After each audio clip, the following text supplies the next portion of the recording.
pantai selatan, laut yang dipercaya dijaga seorang ratu pantai selatan, yang sakti mandraguna, yaitu Nyi Roro Kidul. Ombak hari itu menggila, langit hitam, dan desa pesisir Jawa Timur diliputi ketakutan.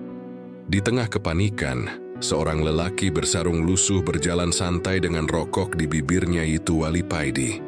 Ia berkata, "Mungkin Nyi Roro Kidul cuma pengin ditemani ngopi," gumamnya. Ombak raksasa datang dan menelannya bulat-bulat. Dari sinilah kisah aneh namun penuh mistis, dan misteri ini dimulai. Benarkah Wali Paidi dan Nyi Roro Kidul akan bertarung? Simak video ini sampai selesai, jangan sampai ada yang terlewat. Sebelumnya, bantu subscribe, like, dan tulis amin di kolom komentar. Semoga rezekinya lancar, amin. Pantai selatan selalu menyimpan kisah mistis yang membuat bulu kuduk berdiri. Angin lautnya berhembus dingin, ombaknya bergulung besar seolah menyembunyikan rahasia. Orang-orang di desa selalu berkata, "Jangan macam-macam di sana." Nyi Roro Kidul tidak suka diganggu. Cerita itu sudah turun-temurun membuat siapapun gentar untuk mendekat.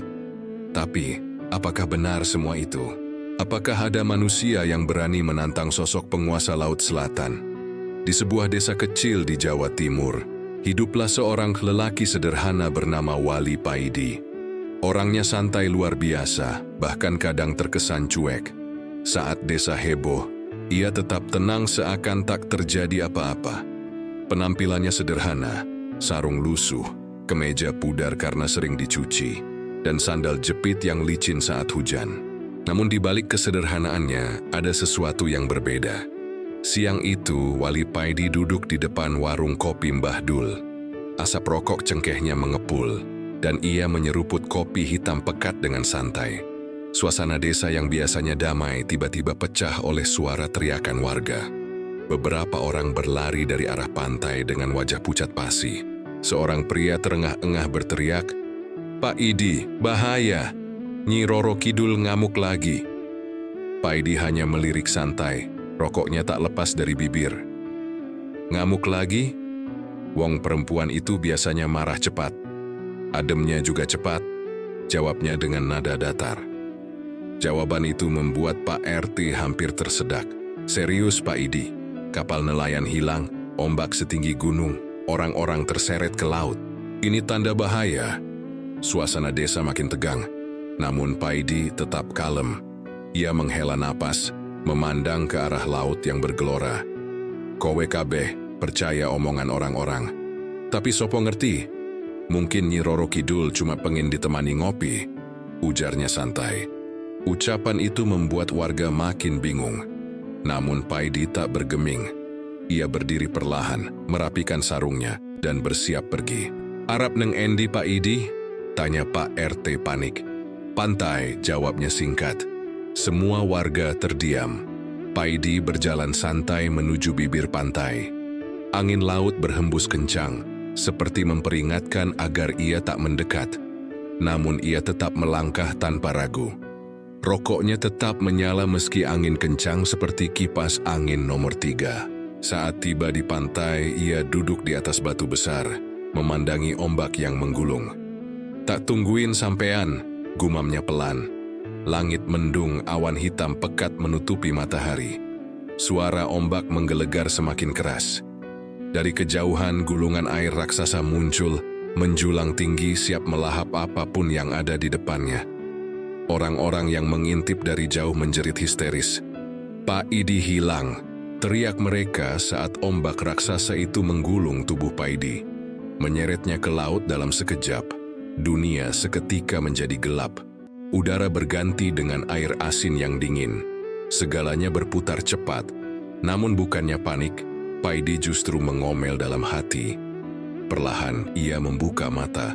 Yang terlihat bukan pasir pantai atau batu karang, melainkan cahaya hijau aneh yang memancar dari dasar laut. Lebih mengejutkan lagi, ia bisa bernapas dengan mudah. "Lah piye iki? Wong mesti tenggelam kok nggak sesak," gumamnya, menggeleng pelan. Tubuh Wali Paidi melayang tenang di tengah kegelapan laut. Cahaya hijau lembut menyinari sekitarnya, memantul dari batu karang dan tanaman laut. Anehnya, Ia bisa bernapas seperti sedang duduk santai di teras rumah. Paidi mengusap wajahnya pelan.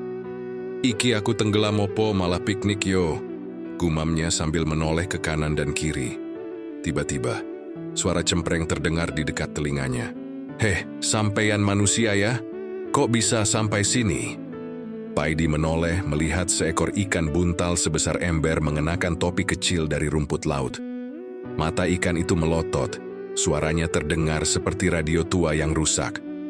Paidi malah tertawa kecil. "Iki ikan opo? Mak comblang cilik-cilik kok cerewet," candanya. Ikan buntal itu cemberut. "Aku pengawal kerajaan Laut Selatan, ngerti? Kamu udah resmi masuk wilayah Nyi Roro Kidul."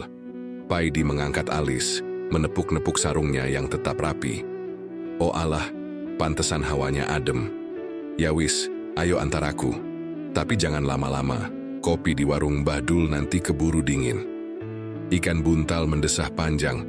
"Aduh, manusia satu ini kok santai banget. Ya sudah, ayo. Tapi siap-siap nggak gampang masuk Istana Ratu Laut Selatan." Paidi mengangguk santai, lalu mengikuti ikan buntal itu berjalan di dasar laut. Mereka melewati pemandangan yang tak pernah dibayangkan manusia biasa. Rumput laut bergoyang seperti tirai sutra. Bintang laut berwarna-warni menempel di batu karang, dan ikan-ikan kecil berenang berkelompok membentuk pola indah. Sesekali Paidi melangkah tanpa sengaja menginjak seekor kepiting yang langsung mengomel. "Hei, hati-hati." Paidi cuma nyengir, "Sorry bos, nggak sengaja." Tak lama mereka sampai di sebuah gerbang besar dari batu karang yang dijaga dua ikan pari sebesar mobil pickup. Mata para penjaga itu tajam, penuh kewaspadaan. Salah satu penjaga berkata dengan suara berat, "Siapa manusia ini? Berani-beraninya masuk sini?" Paidi menjawab santai, "Aku cuma turis lokal kok, sudah bayar tiket." Penjaga itu tampak marah, tapi ikan buntal buru-buru menenangkan. "Tenang, ini perintah langsung Nyi Roro Kidul. Beliau minta manusia ini dibawa ke istana." Penjaga pari saling pandang, lalu mengangguk. Gerbang besar itu terbuka perlahan, menampilkan lorong panjang yang berhiaskan mutiara berkilau. Paidi berjalan sambil melirik ke kiri dan kanan. Lorong itu dipenuhi prajurit laut yang unik. Udang membawa tombak cumi-cumi dengan tameng, bahkan seekor lele besar dengan mata merah menyala. Mereka semua memandang Paidi dengan curiga. Namun ia tetap santai, bahkan sempat melambaikan tangan. "Halo bro, wah ini hotel bintang 5 apa pasar ikan rame banget ya?" Para prajurit menatapnya dengan heran. Ikan buntal menutup muka dengan siripnya, malu dengan sikap Paidi yang terlalu santai. Namun, Paidi justru semakin menikmati perjalanan itu, seperti turis yang sedang jalan-jalan ke tempat wisata. Akhirnya mereka tiba di depan sebuah gerbang raksasa dari kerang emas bertuliskan, "Kerajaan Laut Selatan." Aura di sekitar gerbang itu berubah mencekam. Angin laut terasa berhenti, dan suasana jadi hening. Ikan buntal menoleh serius. "Sampeyan siap kan? Ini waktunya ketemu Nyi Roro Kidul." Paidi mengeluarkan rokok dari balik sarungnya, menyalakannya entah bagaimana, lalu tersenyum santai. "Siap, ayo sekalian kenalan, siapa tahu bisa ngajak ngobrol soal cuaca." Gerbang raksasa dari kerang emas itu berderit perlahan, membuka jalan ke aula istana yang luar biasa megah. Cahaya kehijauan menyinari seluruh ruangan, memantul di pilar-pilar mutiara yang menjulang tinggi. Karpet dari alga hijau terbentang sepanjang lorong menuju singgasana. Air laut di sekitar ruangan tampak berkilauan, memantulkan cahaya bak kaca kristal. Wali Paidi melangkah santai sambil mengisap rokok, seolah pemandangan megah itu hanyalah dekorasi biasa. Di ujung aula duduk seorang wanita anggun dengan mahkota berlian laut di kepalanya. Rambut panjangnya melayang-layang mengikuti arus. Wajahnya cantik namun dingin, memancarkan wibawa seorang penguasa samudra. Dialah Nyi Roro Kidul, penguasa Laut Selatan, yang selama ini hanya ada dalam cerita mistis. Tatapannya tajam, menembus Wali Paidi seperti hendak menelanjangi isi hati. Namun Paidi hanya melongo sebentar, lalu nyeletuk santai, "Walah, Ikito yang disebut Ratu Laut Selatan. Tak kira susah ketemu, ternyata kayak biduan pesta desa. Ayu tenan. Para prajurit laut terkejut, sebagian menahan tawa. Nyi Roro Kidul mengerutkan kening. Suaranya bergema di seluruh ruangan. Berani sekali kamu masuk ke istanaku tanpa izin. Apa maksudmu, manusia kecil? Paidi duduk bersila di anak tangga istana, merapikan sarungnya. Ora ono maksud apa-apa, Nyi. Aku cuma pengen ngopi bareng. Mosok semua masalah harus diselesaikan dengan ngamuk? Kan enak kalau ngobrol santai. Kalimat itu membuat para prajurit makin bingung. Ada yang berbisik-bisik, ada yang menahan tawa. Ikan buntal yang mengantarnya menutup muka dengan sirip, malu dengan sikap santai Paidi. Nyi Roro Kidul menatap Paidi lama, ada rasa penasaran di matanya. Kamu manusia aneh. Biasanya yang masuk sini langsung menangis ketakutan, bukan bercanda seenaknya. Paidi tersenyum lebar mengeluarkan rokok baru dari balik sarungnya. Hehehe. Wong hidup itu harus dinikmati, Nyi. Mau di darat atau di laut, yang penting tetap santai. Suasana tegang berubah canggung. Beberapa prajurit tak tahan lagi, tertawa kecil di sudut ruangan. Nyi Roro Kidul menarik napas panjang, lalu berkata dengan suara berat, "Kalau kamu ingin berbicara denganku, itu tidak semudah yang kamu kira. Kamu harus melewati ujian terlebih dahulu." Paidi mengangguk santai. Ujian? Ya sudah, sekalian olahraga air. Siapa tahu dapat bonus kopi.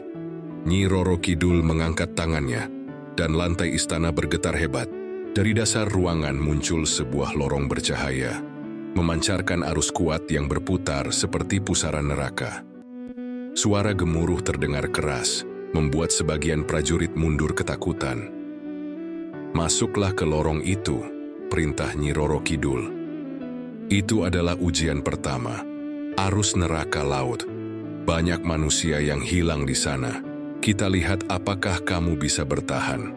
Paidi berdiri perlahan, menyalakan rokoknya yang entah bagaimana tetap menyala di bawah air. Walah gampang, wong aku dulu sering nyemplung sungai pas kecil. Siapa tahu arusnya bisa jadi tempat pijat gratis. Para prajurit saling pandang, sebagian menganggap Paidi gila, sebagian penasaran. Kan buntal berbisik pelan, "Paidi, kalau kamu selamat dari sini, aku pensiun saja." Paidi tersenyum dan melangkah mantap menuju lorong itu. Begitu ia masuk, arus kuat langsung menyeretnya ke tengah pusaran air. Batu karang beterbangan, suara gemuruh memekakkan telinga. Namun Paidi tetap santai, menemukan sebuah ban bekas tersangkut karang. Ia naik ke atasnya, mendayung pelan sambil bersiul. "Lah, kok kayak main di kolam renang ya?" gumamnya. Anehnya, pusaran air yang awalnya ganas mulai melambat, seolah ikut tenang melihat Paidi yang begitu santai. Di ujung lorong, prajurit laut yang mengawasi terperangah. Nyi Roro Kidul hanya diam, tatapannya penuh rasa penasaran. Paidi melambai santai dari atas ban. "Is, rampung iki. Tantangan selanjutnya opo, Nyi?" Para prajurit laut berdesakan di tepi aula, memandang Paidi yang baru saja keluar dari lorong pusaran maut dengan wajah santai. Ban bekas yang ia gunakan masih melayang di belakangnya, seolah jadi perahu pribadi. Nyi Roro Kidul menatapnya dengan mata tajam, namun ada kilatan kagum yang sulit disembunyikan. "Manusia satu ini benar-benar berbeda," gumamnya pelan. Paidi turun dari ban, merapikan sarungnya, lalu bersiul kecil. "Wah, lumayan buat olahraga, Nyi.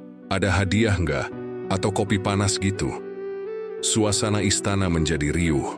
Para prajurit ada yang menahan tawa, ada yang melongo tak percaya. Bahkan ikan buntal yang mengantarnya hanya bisa geleng-geleng kepala. "Aku nggak ngerti lagi sama kamu, Paidi," bisiknya. Nyi Roro Kidul mengangkat tangan dan suasana kembali hening. "Jangan senang dulu. Masih ada ujian kedua. Kalau tadi arus laut bisa kamu taklukkan, sekarang waktunya melihat apakah kamu berani menghadapi ketakutanmu sendiri." Ia menjentikkan jarinya, dan tiba-tiba lantai istana bergetar. Dari dasar laut muncul sebuah gua besar, dengan pintu karang raksasa tertutup rapat. Di atasnya tertera tulisan emas berkilauan, Gua rahasia sang naga laut. Paidi mengangkat alis. Walah, kayak adegan film laga aja. Tapi ya sudah, asal jangan suruh ikut casting sinetron. Aku siap. Ikan buntal langsung menghela napas panjang. Pak Idi, kalau kamu selamat dari sini, aku serius mau pensiun jadi pengawal kerajaan. Tanpa banyak bicara, Paidi melangkah masuk ke dalam gua. Udara di dalam terasa dingin, lembab, dan gelap. Cahaya kehijauan samar-samar memancar dari batu karang di dinding. Setiap langkahnya terdengar menggema. Sandal jepitnya sesekali nyipak air laut yang merembes di lantai gua. Lah kok rasanya kayak masuk rumah kosong. Semoga nggak ada tuyul laut, gumamnya. Setelah beberapa menit berjalan, Paidi sampai di sebuah ruangan luas. Di tengahnya seekor naga laut raksasa terbaring melingkar. Sisiknya berkilauan seperti permata, napasnya berat hingga membuat air di sekitarnya bergetar. Di bawah lehernya sebuah batu mustika memancarkan cahaya terang. Paidi berbisik lirih, "Ya Allah, gede tenan." Kayak ular habis makan sapi. Dengan hati-hati Paidi melepas sandal jepitnya agar tak bersuara.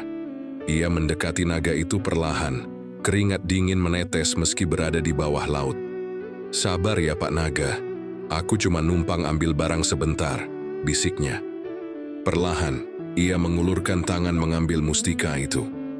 Namun saat ia melangkah mundur, sandal jepitnya yang dibawa di tangan terlepas dan jatuh ke lantai batu dengan suara plek. Mata naga itu terbuka. Suara geramannya menggema di seluruh gua. Air laut berputar, ekornya menghantam batu karang, membuat percikan air berterbangan. Paidi langsung berlari tunggang langgang. "Astagfirullah, ini serius banget, bukan prank ya, Nyi?" Teriaknya sambil berusaha mencari jalan keluar. Naga itu mengejar dengan mulut terbuka lebar, siap menelan apapun. Lorong gua yang gelap semakin sempit. Paidi nekat melompat keluar dari pintu gua. Dan sesaat kemudian, batu karang raksasa menutup rapat dengan suara keras. Nafasnya terengah-engah, sarungnya basah kuyup, tapi batu mustika itu berhasil ia genggam erat. Ikan buntal yang menunggu di luar gua langsung melongo. "Pak Idi, kamu benar-benar berhasil." Paidi tersenyum sambil mengangkat batu itu tinggi-tinggi. "Yo berhasil toh. Wong kalau ke nenek nggak dapat apa-apa, rugi ongkos." Nyi Roro Kidul mendekat dengan tatapan kagum. "Kamu memang luar biasa. Tapi jangan sombong dulu, masih ada ujian terakhir." Paidi menyalakan rokoknya lagi sambil tertawa kecil. "Ya wis, tapi kalau bisa sekalian pijat refleksi nih. Capek ini loh."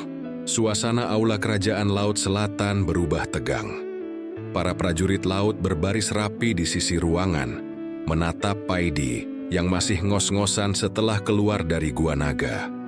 Rambutnya acak-acakan, sarungnya basah kuyup, tapi wajahnya tetap santai dengan rokok yang mengepul di bibirnya. Batu mustika yang baru ia dapatkan disimpan rapi di dalam sarung. Nyi Roro Kidul melangkah perlahan dari singgasananya. Aura angker mengelilinginya, membuat air laut di sekitar berputar lembut. "Pak Idi," suaranya berat dan bergema. "Ujian terakhir ini berbeda. Tidak ada pusaran maut atau naga. Kali ini, kamu akan berhadapan denganku langsung dalam duel lidah."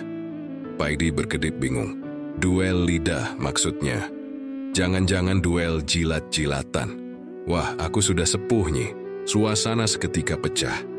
Para prajurit laut tertawa cekikikan. Bahkan ada yang jatuh dari tempat duduk karena menahan tawa. Nyi Roro Kidul memejamkan mata sebentar, menahan emosi. "Maksudku adu argumen. Aku akan mencoba menjatuhkan mentalmu dengan kata-kata.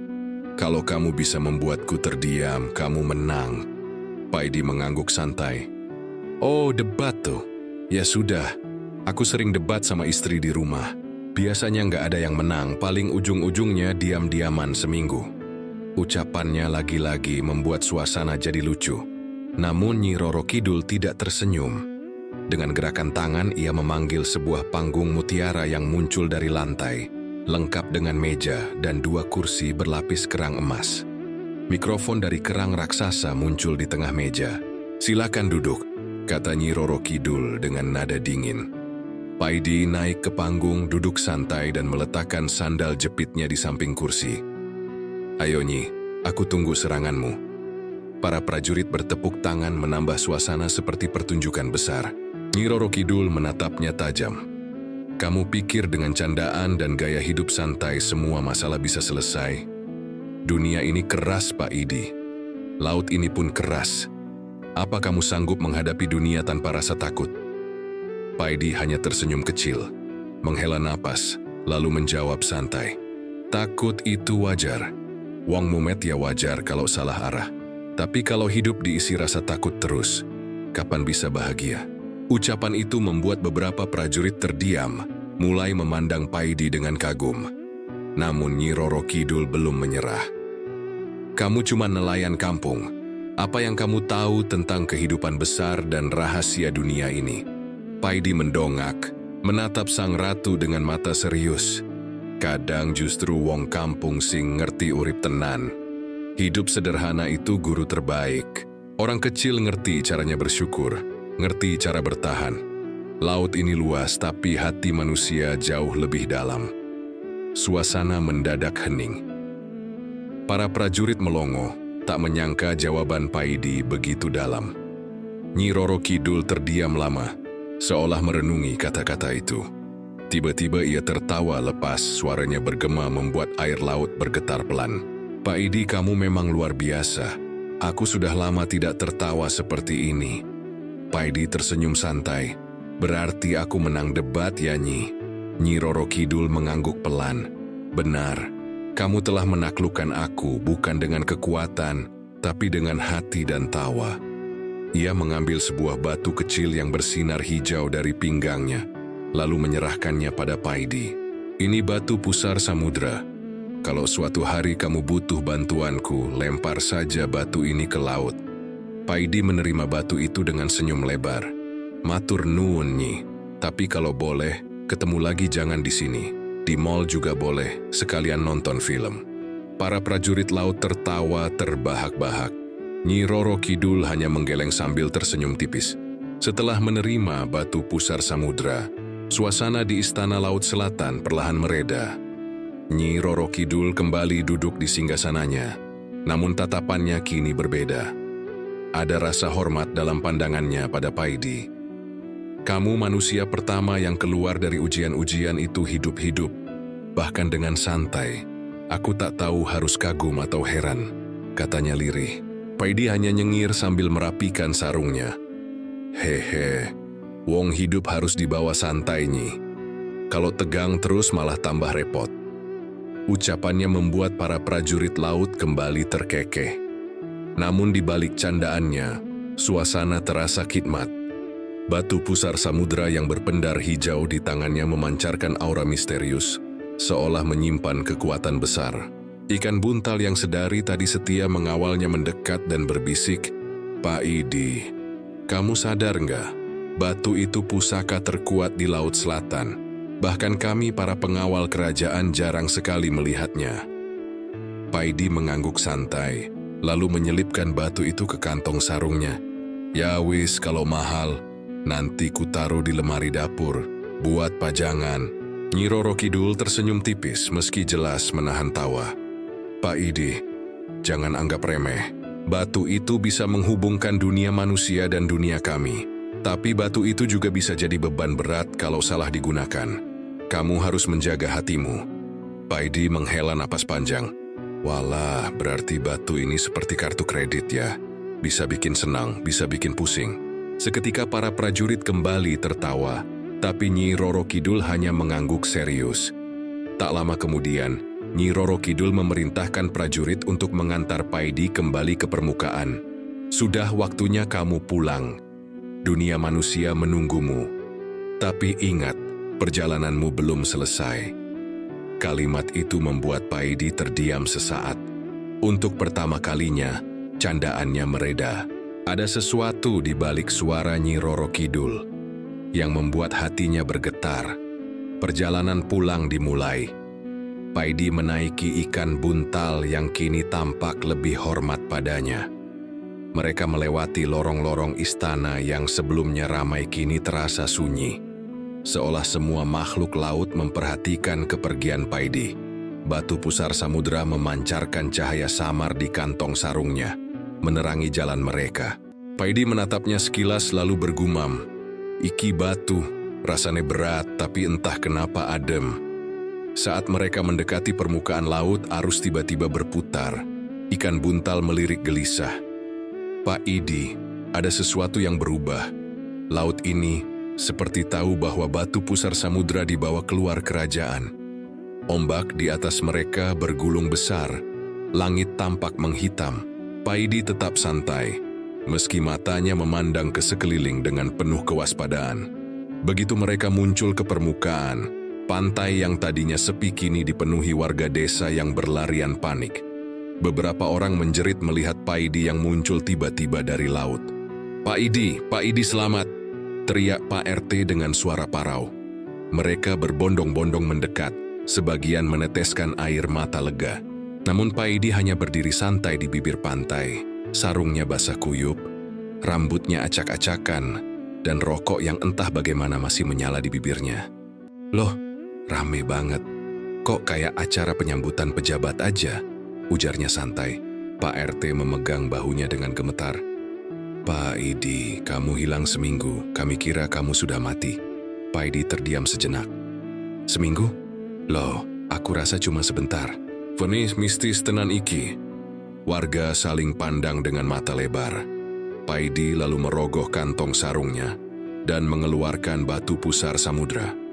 Cahaya hijau dari batu itu membuat semua orang mundur beberapa langkah, ketakutan. "Iki oleh-oleh dari Nyi Roro Kidul," kata Paidi santai. "Kalau ada yang kangen laut, lempar aja batu ini, nyambung langsung." Semua warga terpaku. Suasana desa berubah hening.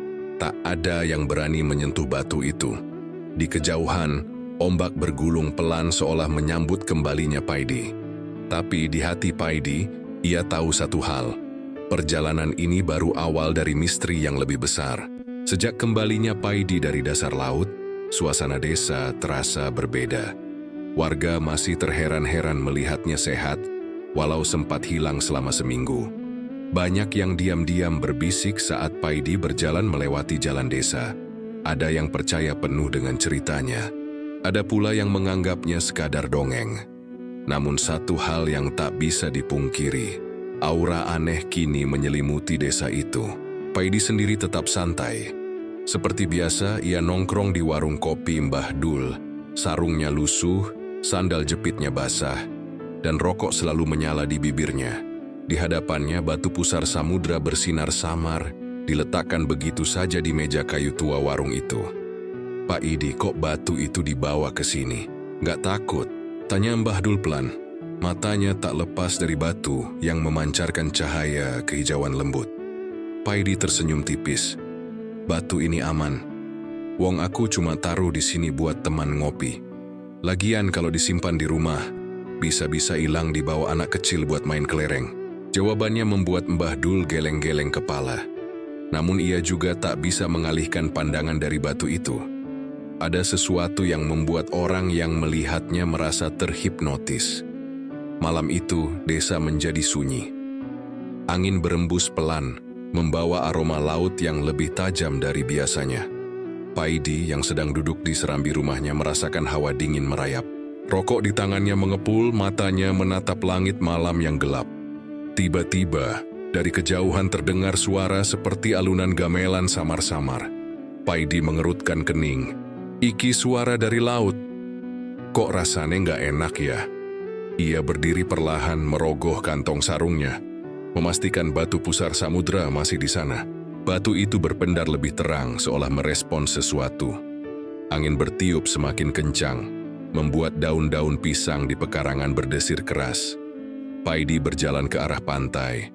Langkahnya tenang meski hawa mencekam semakin terasa. Di tepi pantai, ombak tampak bergulung-gulung tanpa suara. Bulan tertutup awan gelap dan permukaan laut terlihat berkilau aneh. Paidi berdiri memandangi laut lepas, matanya menangkap sesuatu. Bayangan tinggi dan besar bergerak jauh di tengah lautan. Bayangan itu tampak samar, seperti siluet raksasa yang mengawasi dari kejauhan. Batu pusar samudra di tangannya bergetar pelan, memancarkan cahaya hijau yang semakin terang. "Lah, iki opo maneh?" gumam Paidi. Suara gamelan semakin jelas bercampur dengan suara bisikan samar-samar yang entah dari mana datangnya. Seolah-olah laut memanggilnya kembali. Namun Paidi hanya menghela napas panjang dan berkata pelan, "Kalau mau ngajak ngobrol besok aja, aku ngantuk." Ia berbalik hendak pulang, tapi tiba-tiba air laut di kakinya terasa dingin seperti es. Paidi berhenti, menatap laut dengan lebih serius. Ombak bergulung perlahan, membentuk pola aneh seperti mata besar yang sedang menatapnya. Batu pusar samudra kini bersinar terang, memancarkan cahaya hingga menerangi pantai yang gelap. Tiba-tiba suara tawa halus terdengar di telinganya. Suara itu bukan milik manusia, tapi suara lembut yang memikat sekaligus menakutkan. "Paidi," suara itu berbisik pelan, "perjalananmu baru dimulai." Paidi terdiam sejenak, lalu tersenyum miring. Wah, malah diajak ngobrol tengah malam. "Yowis, aku siap." Saat ia melangkah kembali ke rumah, bayangan besar di tengah laut perlahan menghilang. Namun suara gamelan itu masih terdengar samar, mengiringi langkah Paidi yang tenang. Malam itu ia tahu satu hal. Batu itu bukan hanya hadiah. Batu itu adalah kunci yang membuka pintu menuju misteri yang lebih besar. Malam berikutnya angin pantai bertiup lebih dingin dari biasanya. Desa terasa sunyi, seakan seluruh penduduknya enggan keluar rumah. Paidi duduk di serambi, rokok mengepul, batu pusar samudra ia letakkan di atas meja kayu. Batu itu berpendar lembut, memancarkan cahaya hijau yang menenangkan namun penuh misteri. Sejak malam suara gamelan terdengar, hatinya tahu ada panggilan yang belum ia jawab. "Yowis, Nek memang harus berangkat, ayo wai," gumamnya. Ia bangkit mengambil sarung dan sandal jepitnya, lalu berjalan ke arah pantai. Langkahnya tenang meski hawa mistis begitu terasa. Ombak malam itu bergulung perlahan, memantulkan cahaya bulan yang bersembunyi di balik awan. Suara gamelan kembali terdengar, lebih jelas dari sebelumnya, seperti mengundangnya untuk datang. Begitu tiba di tepi pantai, Paidi duduk bersila di atas pasir basah. Batu pusar samudra, ia genggam erat di telapak tangan. Tiba-tiba batu itu bersinar terang, memancarkan cahaya hijau ke seluruh pantai. Air laut beriak lembut, membentuk lingkaran di sekitarnya. Dari riak itu muncul sosok misterius berbalut jubah hijau. Wajahnya teduh, matanya dalam, dan senyumnya menenangkan. Paidi terdiam. Ada sesuatu dalam hati yang bergetar, berbeda dari pertemuannya dengan Nyi Roro Kidul. Sosok ini memancarkan aura damai yang membuatnya ingin menunduk hormat. Sosok itu berbicara dengan suara lembut namun tegas. "Wali Paidi, keberanianmu sudah teruji, tapi perjalananmu belum selesai. Batu itu bukan hanya hadiah. Itu adalah amanah besar yang akan membawamu pada rahasia yang belum banyak manusia ketahui." Paidi menggaruk kepala, mencoba meredakan rasa tegang. "Lah, kok serius banget, Mas? Aku cuma nelayan biasa. Tahu apa soal rahasia dunia?" Sosok itu tersenyum. "Kebijaksanaan tidak selalu ada pada orang berilmu tinggi. Kadang ada pada orang sederhana yang hatinya jernih. Kau dipilih bukan karena kepandaianmu, tapi karena ketulusanmu." Paidi menghela napas panjang menatap batu di tangannya. "Terus aku kudu piye? Wong aku cuma ngerti cara bikin kopi dan nyeletuk." Sosok berjubah hijau itu melangkah mendekat, duduk di hadapannya. "Kau harus belajar. Bukan ilmu untuk berkuasa, tapi ilmu untuk menjaga keseimbangan. Laut, darat, dan langit, semuanya terhubung. Batu itu adalah kunci, dan kau penjaganya." Suara gamelan yang mengiringi percakapan mereka berubah lembut, seperti lantunan doa. Paidi terdiam, untuk pertama kalinya wajahnya benar-benar serius.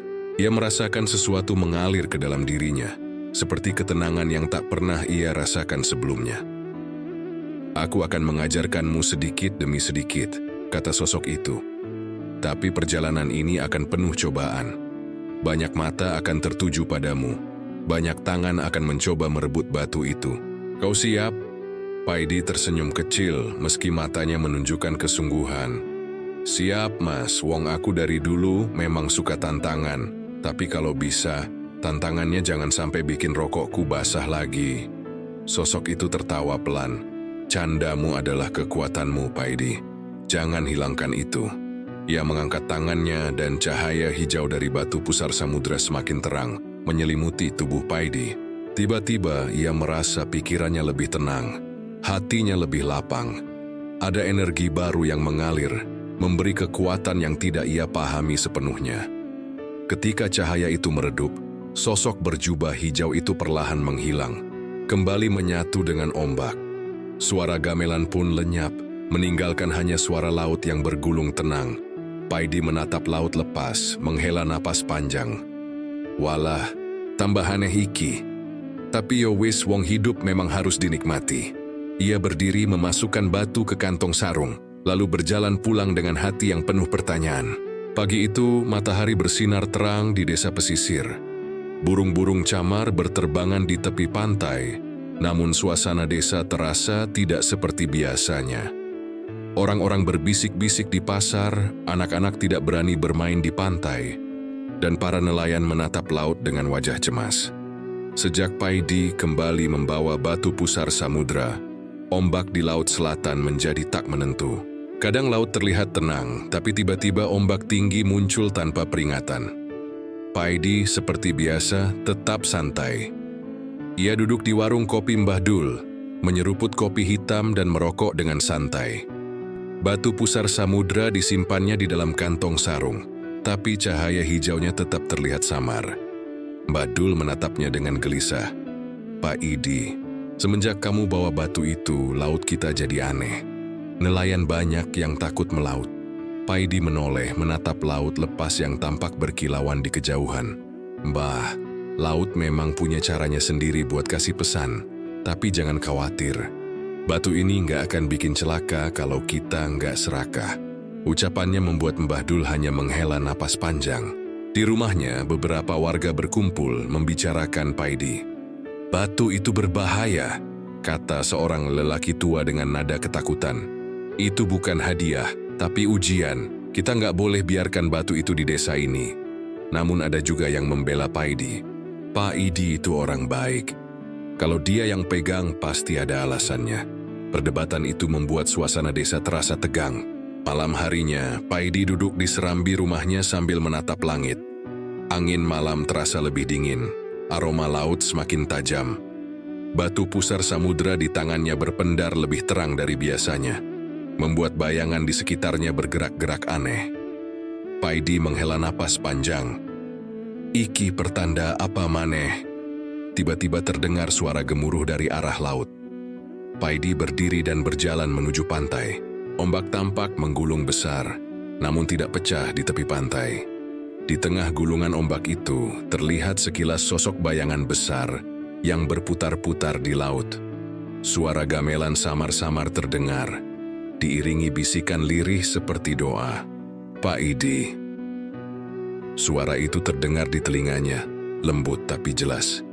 Paidi menatap laut dengan mata serius. Iki, bukan suara Nyi Roro Kidul, gumamnya. Suara itu terdengar seperti suara laki-laki tua, tenang namun penuh wibawa. Batu pusar samudra di tangannya bergetar pelan, memancarkan cahaya yang memantul ke langit malam. Warga yang tinggal dekat pantai mulai keluar rumah, melihat ke arah laut dengan wajah cemas. Pak Idi, ada apa lagi ini? Teriak Pak RT.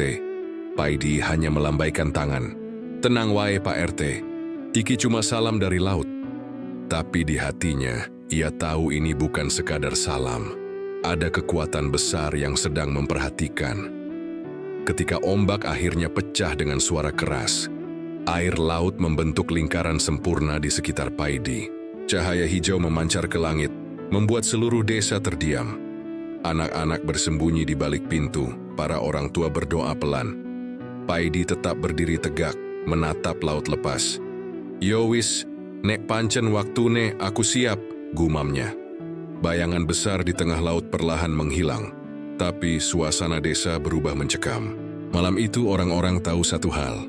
Kehadiran batu pusar samudra telah membuka pintu ke dunia lain. Dan Paidi berada di tengah-tengah pusaran kekuatan itu. Hari-hari berlalu sejak malam cahaya hijau menerangi langit desa. Namun ketenangan yang biasanya terasa di pesisir itu seakan lenyap. Nelayan enggan melaut karena ombak menjadi tak menentu. Pasar desa pun lebih sepi. Orang-orang bicara pelan, penuh ketakutan, setiap kali nama Wali Paidi disebut. Paidi sendiri tetap santai, meski ia tahu ada yang berbeda. Batu pusar samudra yang disimpannya di kantong sarung kini berpendar hampir setiap malam. Kadang batu itu bergetar halus, seolah memberi peringatan akan sesuatu yang mendekat. Lah, iki batu apa alarm ya? Gumamnya sambil menyalakan rokok di serambi rumah. Suatu sore, Pak RT bersama beberapa tokoh desa mendatangi rumah Paidi. Mereka duduk di lantai, wajah mereka serius.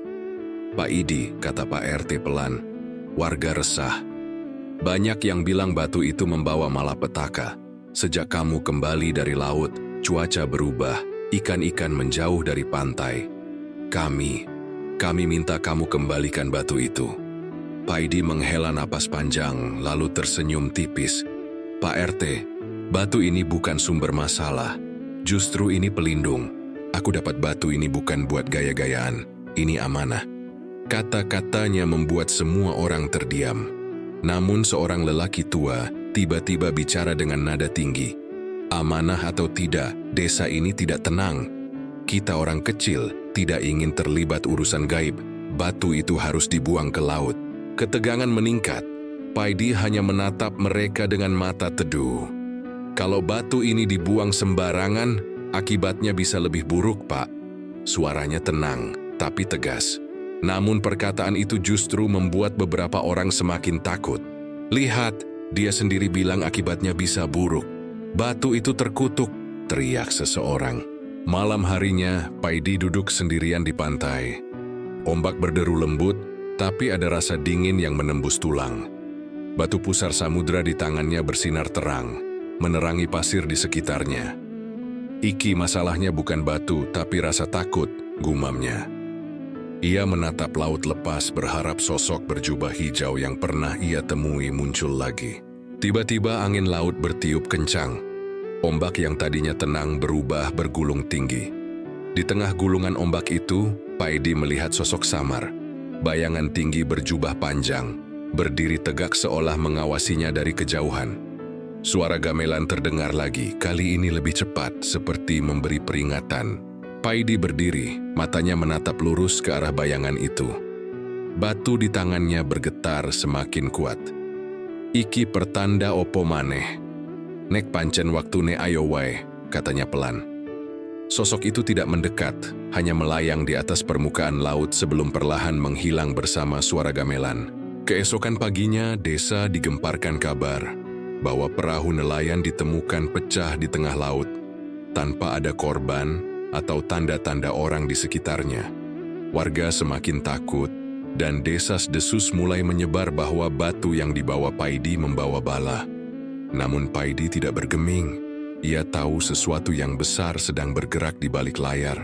Batu pusar samudra yang bersinar terang setiap malam seakan memanggilnya untuk bersiap.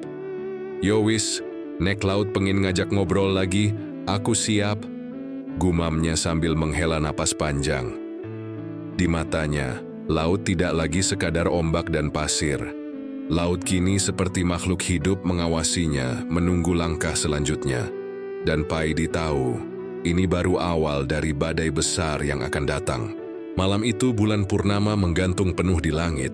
Cahayanya memantul di atas ombak laut selatan yang bergulung perlahan. Namun ada sesuatu yang berbeda. Udara terasa berat, dingin, dan membawa aroma garam yang lebih tajam dari biasanya. Paidi berdiri sendirian di tepi pantai, sarungnya berkibar tertiup angin, rokoknya mengepul pelan. Batu pusar samudra di tangannya bersinar terang, lebih terang daripada malam-malam sebelumnya. "Yo wis, iki mesti pertanda," gumamnya. Di kejauhan, suara gamelan kembali terdengar. Kali ini iramanya cepat dan berat, seperti genderang perang. Ombak mulai naik perlahan, dan dari tengah laut muncul kabut tebal yang bergerak ke arahnya. Paidi tetap diam, matanya menatap kabut itu tanpa gentar. Tiba-tiba kabut itu pecah, memperlihatkan sosok raksasa berwujud bayangan hitam yang mengambang di atas air. Matanya merah menyala, tubuhnya seperti terbuat dari asap pekat. Suara berat keluar dari sosok itu. "Manusia, kau yang membawa batu itu, beraninya kau menyentuh kekuatan laut." Paidi mengangkat alis, menghela napas santai. "Loh, kok galak? Wong aku cuma dititipi." Namun sebelum ia bicara lebih jauh, sosok itu mengangkat tangannya, dan ombak besar setinggi rumah meluncur ke arah Paidi. Pasir di pantai beterbangan, suara angin menderu, tapi Paidi tidak bergerak. Ia menancapkan batu pusar samudra ke pasir di depannya. Cahaya hijau terang memancar dari batu itu, memecah ombak sebelum sempat menyentuhnya. Sosok bayangan itu menggeram. "Manusia kecil, kau pikir bisa melawanku hanya dengan batu itu?" Ombak berikutnya datang, lebih besar, menghempaskan pasir ke segala arah. Namun Paidi tetap tenang, wajahnya serius. Ia mengingat kata-kata sosok berjubah hijau yang pernah ditemuinya. "Candamu adalah kekuatanmu, hatimu yang ringan akan menjadi tameng." Paidi menghela napas panjang, lalu berkata pelan, "Yowis, kalau laut mau ngajak ribut, ayo. Tapi aku nggak niat ngerebut apapun." Suaranya tenang, tapi bergetar di udara, seolah bergema di antara ombak.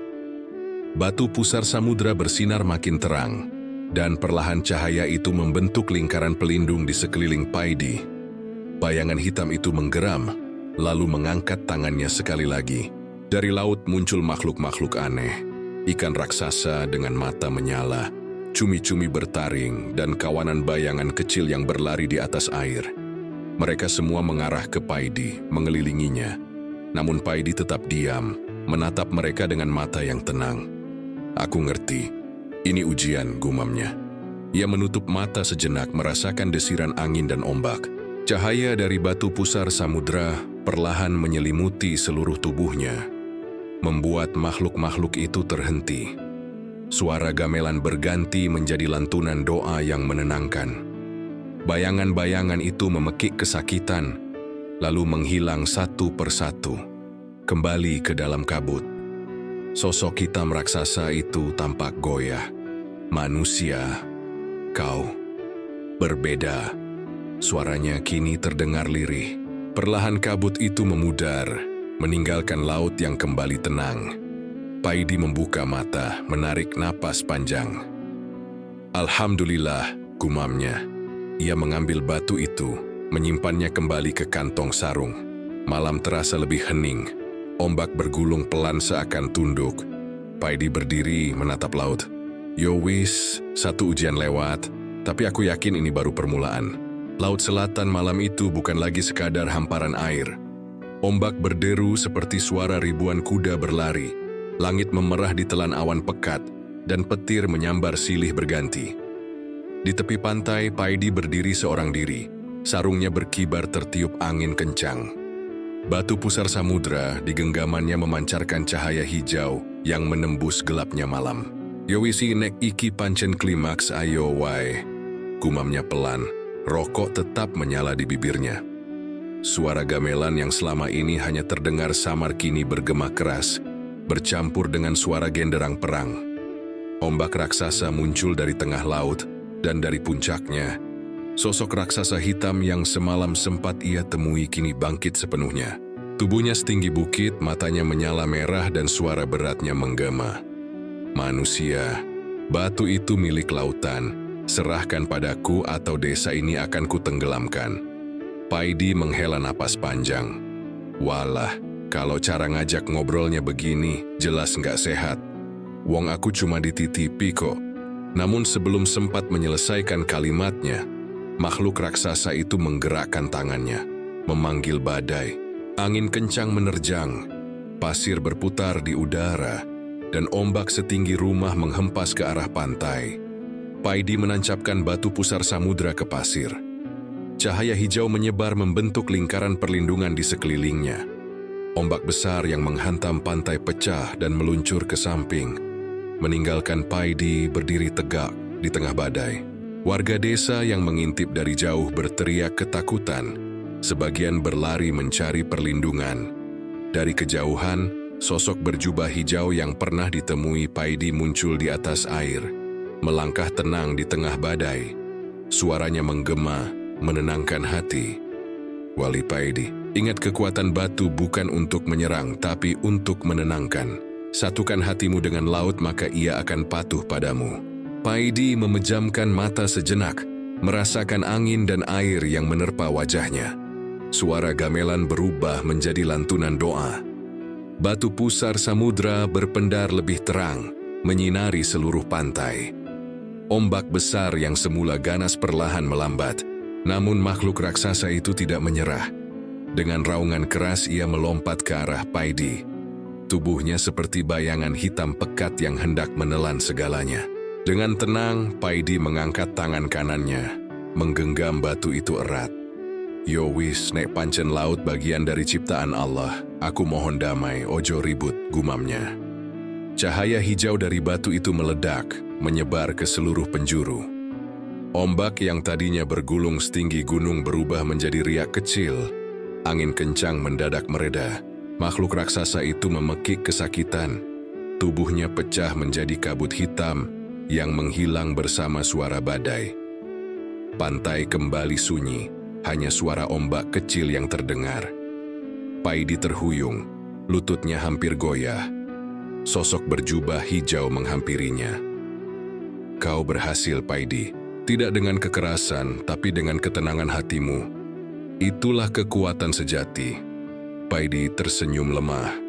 Hehe, yowis, syukur alhamdulillah. Tapi mas, kalau bisa ujiannya jangan tiap malam ya. Aku bisa masuk angin. Sosok itu tertawa pelan, lalu menghilang ke dalam ombak. Cahaya batu pusar samudra meredup kembali menjadi batu kecil yang tampak biasa. Namun semua yang melihat malam itu tahu, Paidi bukan lagi nelayan biasa. Ia kini menjadi penjaga keseimbangan, pemilik amanah besar yang bahkan laut pun menghormatinya. Di kejauhan, warga desa mulai berani keluar dari persembunyian, menatap Paidi dengan mata penuh rasa kagum dan takut. Namun Paidi hanya duduk di pasir, mengeluarkan rokok baru, dan berkata pelan, "Wis rampung, ayo ngopi." Fajar menyingsing di ufuk timur, perlahan menghapus gelap malam yang semalam diliputi badai dahsyat. Cahaya matahari memantul di permukaan laut yang kini kembali tenang. Pantai yang semalam diterjang ombak besar tampak damai.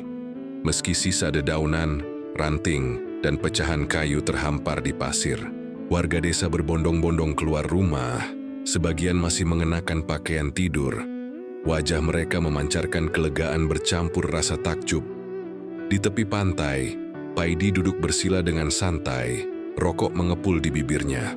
Sarungnya basah, rambutnya berantakan, tapi senyumnya tipis seperti orang yang baru saja bangun tidur. Batu pusar samudra ia letakkan di pasir di depannya. Batu itu kini tampak biasa, tidak lagi bersinar. Seakan semua kekuatannya mereda setelah malam panjang itu. Pak Idi. Suara Pak RT terdengar pelan saat ia mendekat bersama beberapa warga. Mereka menatap Paidi dengan mata penuh rasa hormat sekaligus heran. Kami lihat semua, Pak. Ombak, angin, bayangan besar itu. Kami kira desa ini akan tenggelam. Paidi menoleh sebentar, lalu terkekeh pelan. Yo wis, kan nggak tenggelam tuh, malah sekarang laut adem. Kayak habis marah terus nangis semalaman. Candanya membuat beberapa warga tersenyum kecil meski masih gemetar. Mbah Dul datang membawa termos kopi dan beberapa gelas plastik. Aku nggak ngerti lagi sama kamu, Idi. Tapi satu yang pasti, kamu bikin kami sadar kalau dunia ini lebih luas dari yang kami kira. Paidi mengambil kopi itu dengan senyum lebar. Hehe, kopi penyelamat dunia, Mbah. Nggak ada yang ngalahin nikmatnya kopi panas setelah bertarung sama makhluk laut. Warga perlahan mulai duduk di pasir mengelilingi Paidi. Suasana mencekam semalam kini berganti keheningan yang penuh rasa syukur.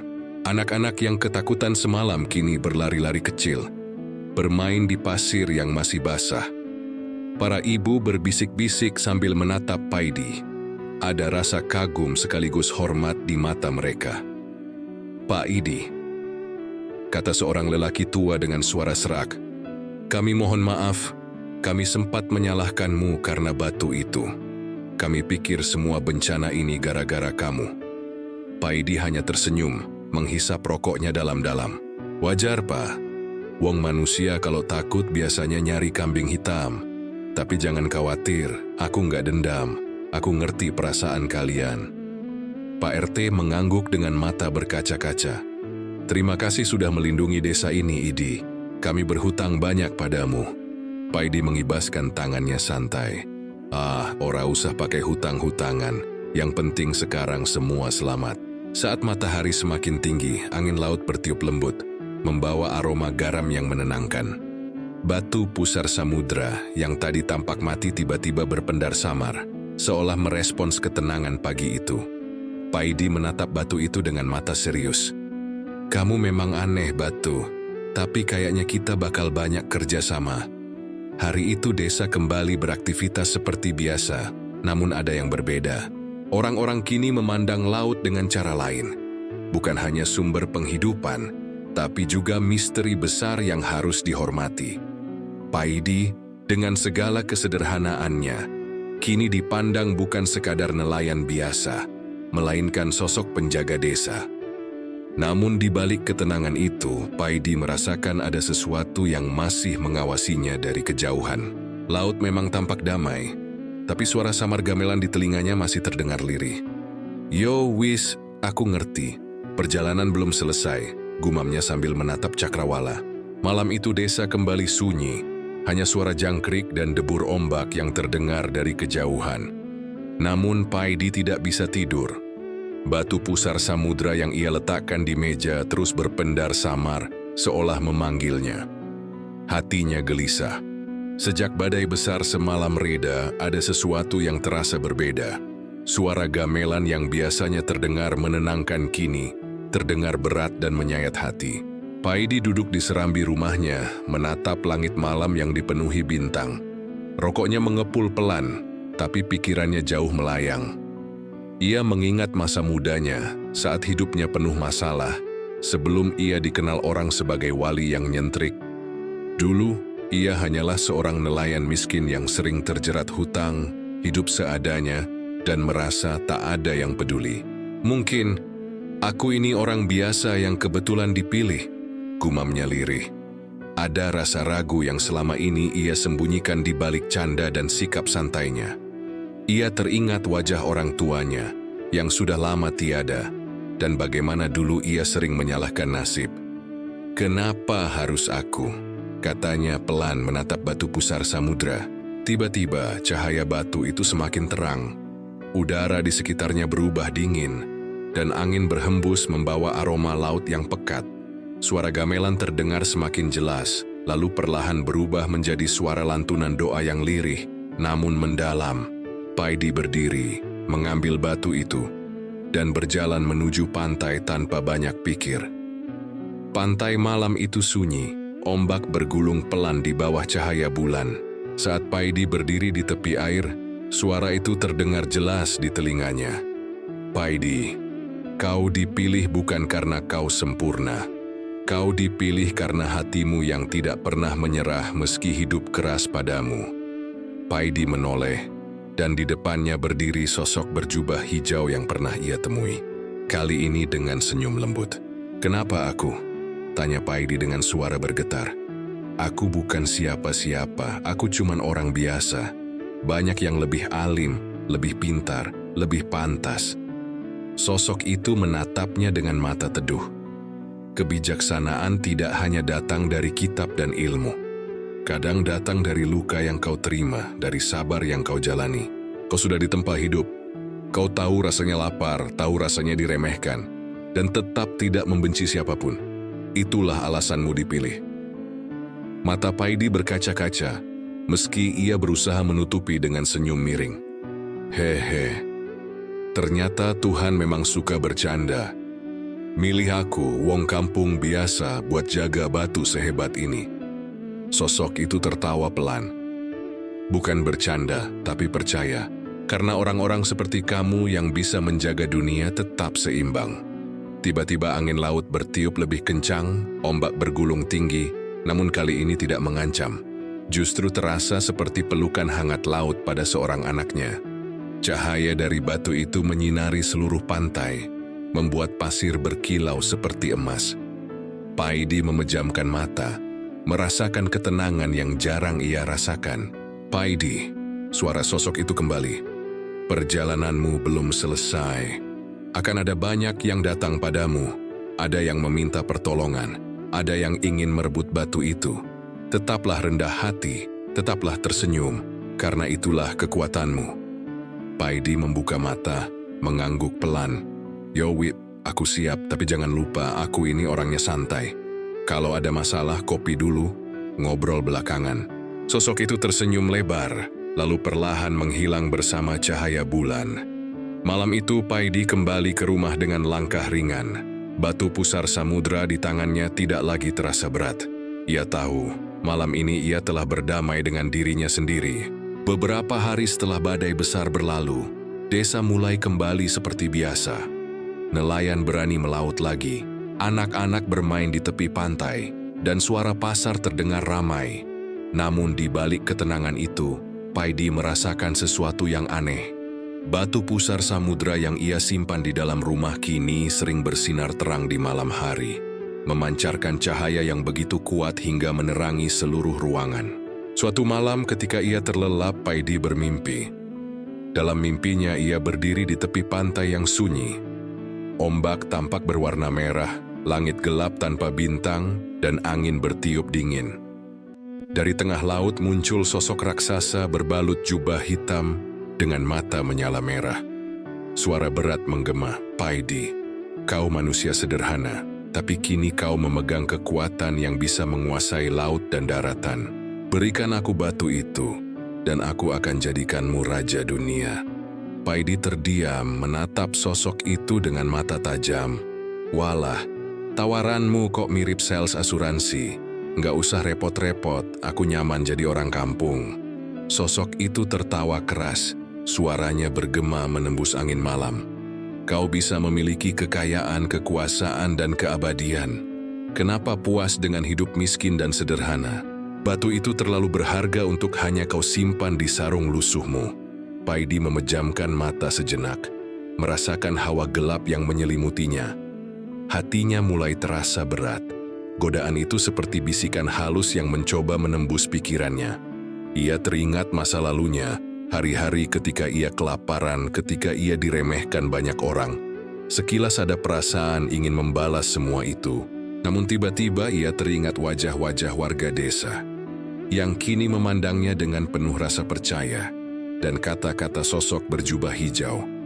Kekuatan sejati ada pada hatimu yang ringan. Paidi membuka mata. Senyumnya muncul kembali. Wes, hidup sederhana itu nikmat bos, nggak usah neko-neko. Batu ini bukan buat gaya, tapi buat jagain dunia. Jadi maaf, tawaranmu kutolak. Suaranya tenang namun tegas. Sosok hitam itu menggeram marah. Ombak merah menggulung besar, angin bertiup kencang, dan suara tawa mengerikan memenuhi telinga Paidi. Batu pusar samudra di tangannya bersinar sangat terang, mengusir kegelapan di sekitarnya. Cahaya itu memecah ombak merah dan memaksa sosok gelap itu mundur. Kau akan menyesal, suaranya menggema, sebelum akhirnya menghilang bersama badai dalam mimpinya. Paidi terbangun dengan napas terengah-engah. Keringat dingin membasahi dahinya, tapi hatinya terasa ringan. Batu pusar samudra di meja berpendar lembut, seolah menenangkan. Ia duduk bersila, menatap batu itu lama.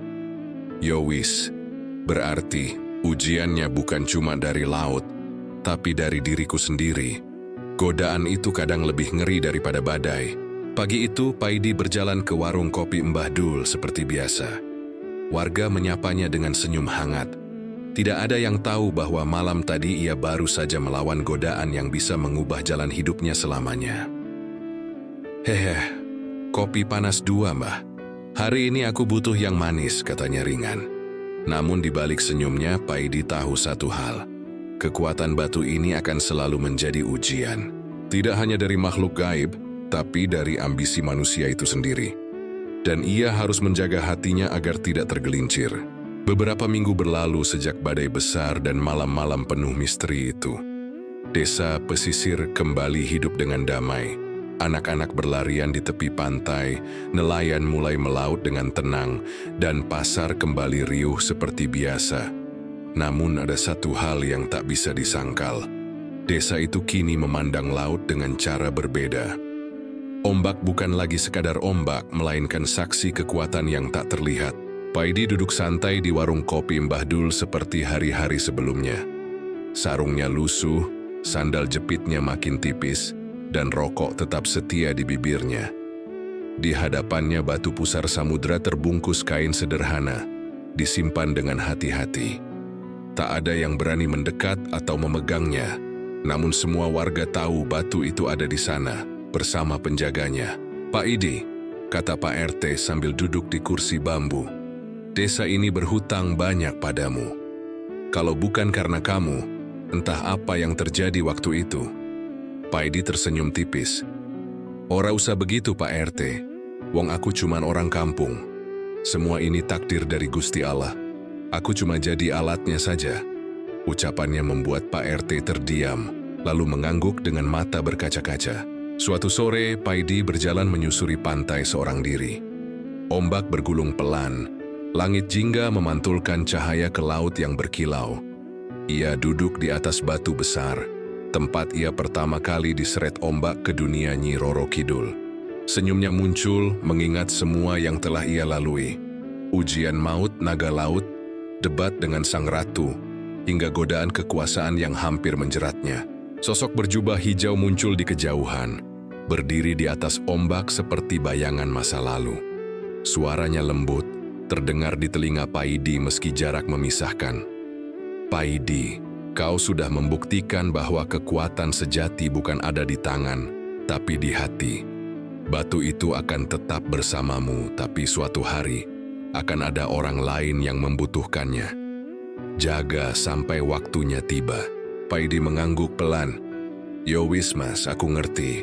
Wong hidup memang gilir-giliran, semua yang ada di dunia ini cuma titipan." Sosok itu tersenyum, lalu perlahan menghilang bersama ombak. Paidi menatap laut dengan mata teduh, merasa lebih ringan dari sebelumnya.